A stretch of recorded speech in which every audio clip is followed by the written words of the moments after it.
pouvez nous raconter un peu cette histoire de caillou? Alors, le caillou, Julien, le caillou, c'est quoi? le caillou, c'est une drôle d'aventure. Ça a commencé on va dire, 2011 à peu près. Et à la base, c'est un lieu abandonné du côté du Bas-Chantenay. Et c'est une ancienne friche ferroviaire, c'est-à-dire un terrain délaissé de, je sais pas, 500 mètres de long sur 8 mètres de large à peu près.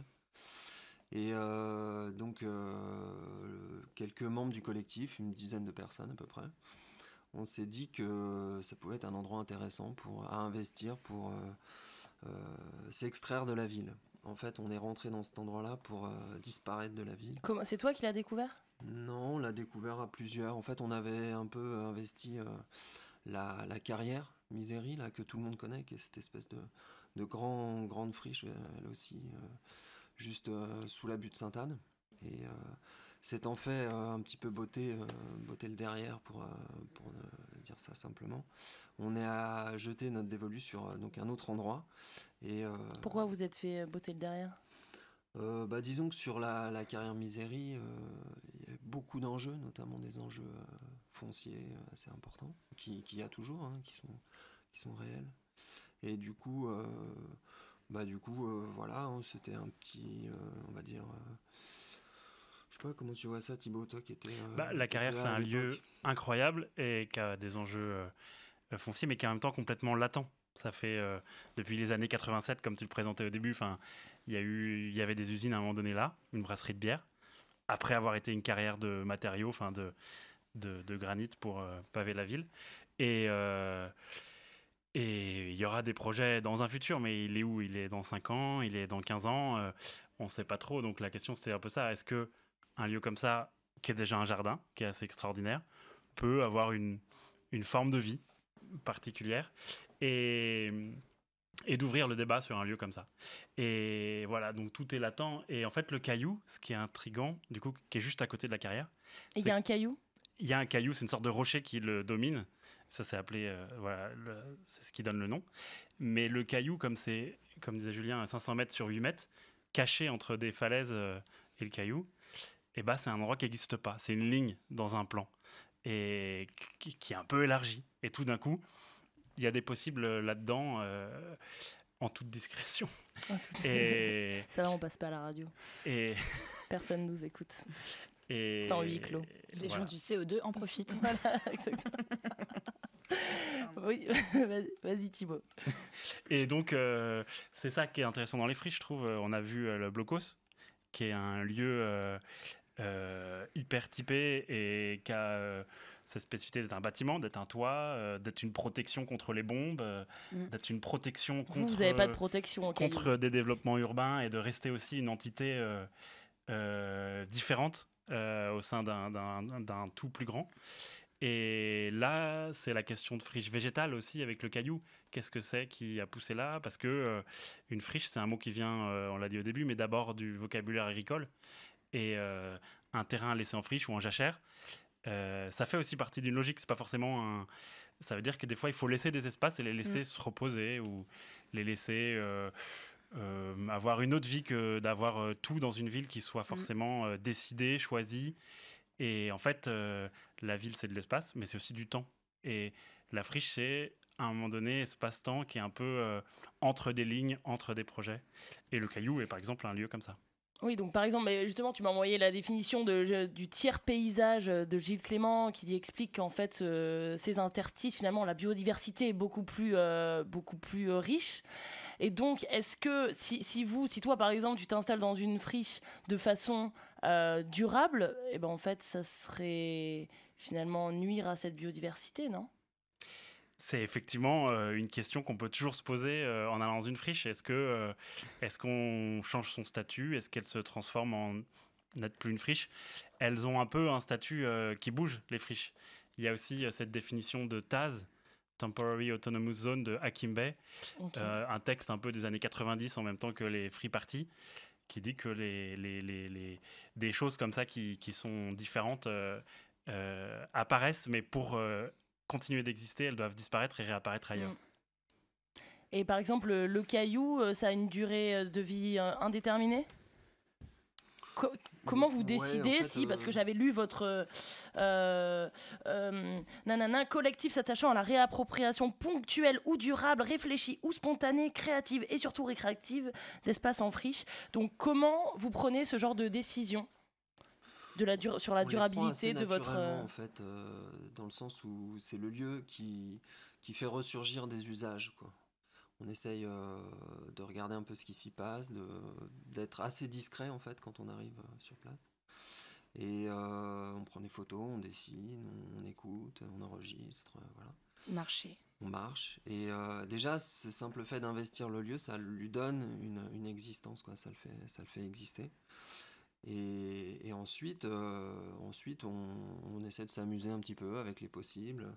Là, en l'occurrence, au Caillou, Il se passe quoi? on a construit une scène, par exemple, pour donner la possibilité, mettre à disposition, un petit peu comme tu le disais tout à l'heure, mettre à disposition le lieu pour l'ouvrir à des concerts, à des expositions, du théâtre, tout un tas de choses.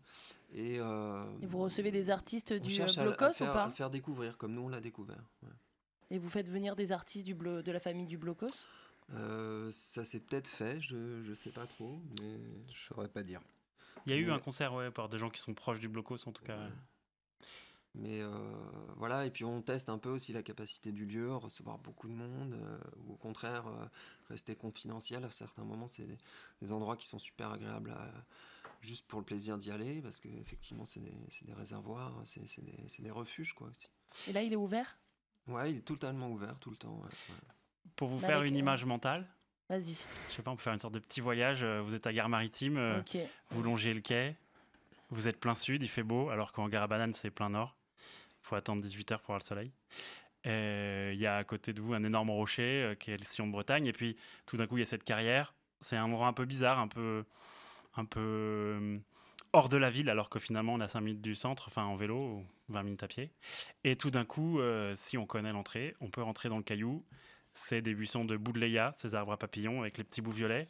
C'est des élantes qui sont sur le Caillou, une autre plante qui prend dans les espaces ferroviaires. Et en fait, on est obligé de traverser une sorte de bouchon végétal. Et tout d'un coup, on arrive dans une clairière. Il y a cette scène. Ça ressemble à un jardin, je vais dire, mais un jardin qui est un peu lent. Et dans les événements, des fois aussi, c'est ça. C'est-à-dire que des choses qui se passent au Caillou, c'est pas tous les jours. C'est pas tous les mois non plus. C'est par saison, en fait. Et il y a des projets qui se passent de notre fête, des projets qui se passent de d'autres gens. Je pense qu'il y a des choses qui se passent là d'autres moments, plein de possibles. Et voilà. Une petite, Vous connaissez le Caillou? T'y allais, Lola? Oui, madame. Ouais. Et alors? Qu'est-ce que t'as vu au Caillou? Non, mais j'ai effectivement vu des plantes. T'as appris des noms de plantes? Moi, Non. je suis nulle. Non, non. Faudrait que vous ouais. m'appreniez. Mm. Et il y avait des concerts, des trucs? Non. Non. Non, je suis baladée Tranquille. seule. Seul. Et donc justement, en parlant de balade, vous organisez des explos, les explonautes. Ouais, tout à fait. Les explos, c'était l'autre forme d'avoir envie de découvrir la ville dans ses espaces et dans le temps. Et c'était au début de Fertile, c'était une forme d'outil hyper simple. On propose une heure de rendez-vous, on n'a pas de point d'arrivée, on fait une sorte de dérive. Ça dure 4 heures parce que c'est bien que ce soit assez long pour apprendre à se connaître. Et finalement, les gens qui sont là, souvent une trentaine, et le leader de la balade, il tourne et on découvre tous des nouveaux coins. Et les Explonautes, c'est un projet qui s'est créé par d'autres gens, du coup, dans la suite de cette idée-là. Et nous, on continue aussi à faire des explos. Prochainement, on accueille par exemple un groupe d'étudiants de Bruxelles. Et ils débarquent du train et on va leur proposer d'aller se perdre à Nantes Trop bien. pendant de 15h jusqu'à minuit. Quoi. Moi, je l'avais raté, je suis dégoûtée. Il y en a plusieurs. Oui, ouais. Ah oui, mais ouais. Enfin, je la ferai. J'en ferai plusieurs. J'en ferai plein, tout le temps. Dès qu'il y en a une, je marcherai. Et votre, justement, la Fish and Chips, ça marche? Alors, ouais, Fish and Chips, c'est un autre projet en fait de Fertile. C'est l'idée de réfléchir à ces friches, mais dans leur mise en relation, en réseau. Donc de les regarder globalement. Donc à l'échelle de la ville de Nantes tout entière, quoi. Et là, on se rend compte qu'il y a une constellation de lieux. On parlait tout à l'heure du nombre de friches. Enfin, en gros, c'est indéterminable, mais il y en a une multitude. Et il y a une espèce de rotation comme ça. Il y en a des grandes, des petites, toutes sortes d'échelles. Et l'explo, justement, ce dont parlait Thibaut, le principe de l'explo, c'est de les mettre en relation par le parcours. Voilà. Donc, leur donner une dimension territoriale, qui aujourd'hui est relativement inexistante. Et j'ai une petite question à vous poser, parce que ça fait longtemps que vous réfléchissez au sujet, donc vous avez sûrement plus de recul et d'engagement. La ville de Nantes, on se densifie de plus en plus. On est déjà la 6e ville de France et ils ont l'ambition qu'on devienne la 4e. Et je voulais savoir si, selon vous, il est possible de se densifier tout en conservant nos interstices et nos zones, nos tiers-lieux. Ça demande effectivement de regarder bien et de faire gaffe à comment la ville se développe. Ça, je pense, la ville y réfléchit. Des fois, elle se fait déborder par des phénomènes qu'elle ne contrôle pas d'urbanisation. Après, en tant que telles, les friches, elles se déplaceront. Ouais, tous les lieux n'auront pas un usage, même si on croit, quoi.